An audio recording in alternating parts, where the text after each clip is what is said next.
Recently Burkina Faso की location जो है, this is Burkina Faso, this is Africa.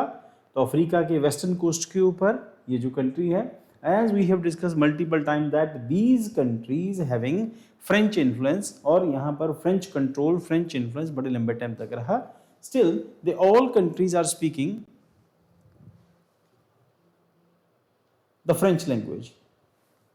ठीक, डोमिनेटिंग लैंग्वेज इन सभी कंट्रीज में फ्रेंच है, और फ्रेंच कंट्रोल काफ़ी लंबे टाइम तक रहा। एंड देयर इज एजिटेशन, और there is you can say थोड़ी नाराज़गी भी है फ्रेंच जो इन्फ्लुएंस है उसको लेके भी, फ्रांस के अगेंस्ट भी कभी कभी वो अग्रेशन जो है वो सुनने को मिलता है। जो कोई नया नेता पैदा होता है, फ्रांस को गालियाँ निकाल के ही वो पार में आता है। आजकल नए नेता यहाँ पर हैं, यंगस्टर हैं काफ़ी, और पावर में हैं। एंड गुड इवनिंग बेटा। Recently India has sent 1000 metric tonne. ये इंपॉर्टेंट नहीं है क्या भेजा क्या नहीं भेजा, बट मेंस के पॉइंट ऑफ व्यू से अगर हम देखते हैं तो ये चीज़ें कभी कभी काम कर जाती हैं। हम लोगों ने 1000 मेट्रिक टन वहाँ पर राइस भेजा था बुर्किना फासो में, ह्यूमैनिटेरियन असिस्टेंस, दुनिया की सबसे गरीब कंट्रीज में से एक। रीज़न उसके पीछे बड़ा क्लियर है, दैट इज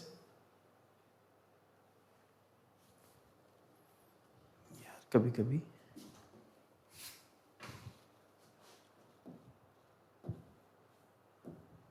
लैंडलॉक कंट्री है, और ये सुपर लैंडलॉक है।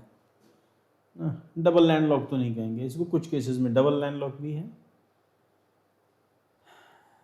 डबल लैंडलॉक नहीं है। डबल लैंडलॉक उस कंट्री को कहते हैं जो लैंडलॉक कंट्री हो और लैंडलॉक कंट्री उसके आसपास भी लैंडलॉक कंट्री हो, बट ये लैंडलॉक है। लैंडलॉक का मतलब है इसका ओशन जो है वो टच नहीं करता। इसका मतलब किसी भी चीज़ के लिए ये जो एरिया है, हम लोगों ने क्लासरूम प्रोग्राम के अंदर इसको डिटेल में डिस्कस किया है।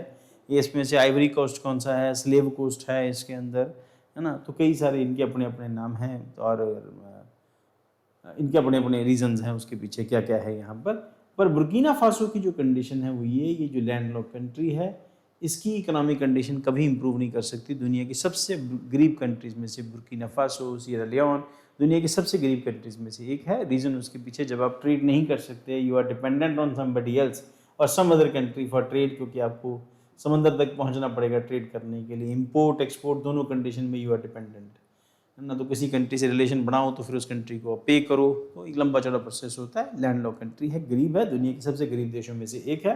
इंडिया अपनी ह्यूमैनिटेरियन एड भेज रहा है, उसके पीछे रीज़न ये सब जो माल वहाँ पर है, gold, silver, zinc, manganese, phosphate, limestone, इसकी वजह से। चलो खैर हम उधर ही आते हैं वापस। सो लैंडलॉक कंट्री है वेस्ट अफ्रीका के अंदर, अर्लियर नोन एज अपर वोल्टा इसको कहते थे, आजकल इसको बुर्किना फासो कहते हैं। The name Burkina Faso means land of honest people.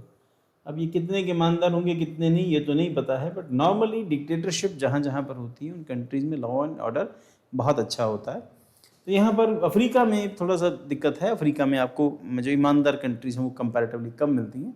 एक दो कंट्रीज़ हैं जहाँ पर इस तरह से डिक्टेटरशिप रूल है, और वहाँ पर they are still living in 1990s, 1990 की इंडिया में वो रह रहे हैं। और ऑफिशियल लैंग्वेज इसकी, जिसको मैंने वही कहा कि इसकी ऑफिशियल लैंग्वेज इसकी भी फ्रेंच है। कैपिटल सिटी है ouagadougou, मैं प्रोनाउंस नहीं कर पाऊंगा ठीक से, इसको आप देख लेना। ठीक, currency West African CFA franc इनकी करेंसी है।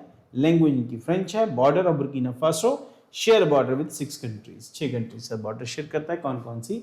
माली, Niger, Benin, Togo, Ghana and Ivory Coast.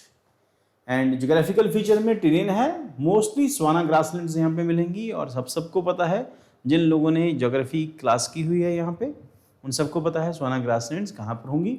And उसके बाद प्लेट्यू इन सेंट्रल रीजन, और आप सबको पता है प्लेट्यू क्या होता है। Low mountain in south west, Sahel region in north, और आपको ये भी पता है कि साहेल रीजन क्या होता है। Dry and desert like conditions यहाँ पे होंगी।